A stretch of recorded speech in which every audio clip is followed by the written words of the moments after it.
নমস্কার বন্ধুরা, Anubha cooking village ফুডে আপনাদের সবাইকে স্বাগত জানাই। আজকের আপনাদের সঙ্গে একটা দারুণ রেসিপি শেয়ার করব, তেলাপিয়া মাছের ঝাল। ভিডিওটা সবাই দেখতে থাকুন। এখানে আমি তেলাপিয়া মাছ ধুয়ে পরিষ্কার করে নিয়ে খানিকটা হলুদ আর নুন মাখিয়ে নিলাম। এবার উনুনে কড়াটা বসিয়ে সর্ষের তেল ভালো করে গরম করে নেব। গরম হওয়ার পরে এক এক করে মাছগুলো তেলের মধ্যে ছেড়ে দিচ্ছি। খুব ভালো করে তেল গরম না হলে মাছগুলো ভেঙে যাওয়ার ভয় থাকে, তাই ভালো করে গরম করে মাছগুলো দিতে হবে। দেখুন লাল লাল করে ভালো করে আমি ভেজে নিয়েছি মাছগুলো। এবার তুলে নেব। এবার তেলের মধ্যে দিয়ে দিচ্ছি পেঁয়াজ কুচি। পেঁয়াজ কুচিটা ভালো করে লাল করে ভেজে নিতে হবে। এবার এর মধ্যে দিয়ে দিচ্ছি আদা রসুন বাটা। আদা রসুন বাটা আর পেঁয়াজটা ভালো করে কষার পরে এবার এর মধ্যে দিয়ে দিচ্ছি টমেটো বাটা।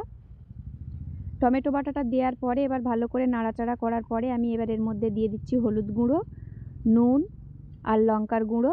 এবার সমস্ত মশলা ভালো করে কষিয়ে নেব। যতক্ষণ না মশলা দিয়ে তেল ছেড়ে যাচ্ছে ততক্ষণ কষতে থাকবো। ভালো করে কষানোর পরে এবার দেখুন আমি এবার দিয়ে দিচ্ছি জল। জলটা দেওয়ার পরে এবার ঝোলটা ভালো করে ফুটে উঠলে ভেজে রাখা মাছগুলো এবার ঝোলের মধ্যে দিয়ে দেব।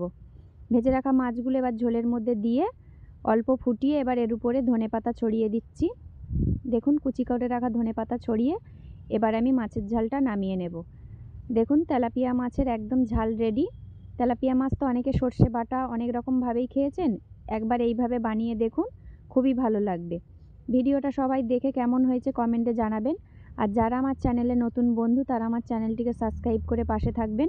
আর ভিডিও ভালো লাগলে ছোট্ট একটা মিষ্টি কমেন্ট করে জানাবেন।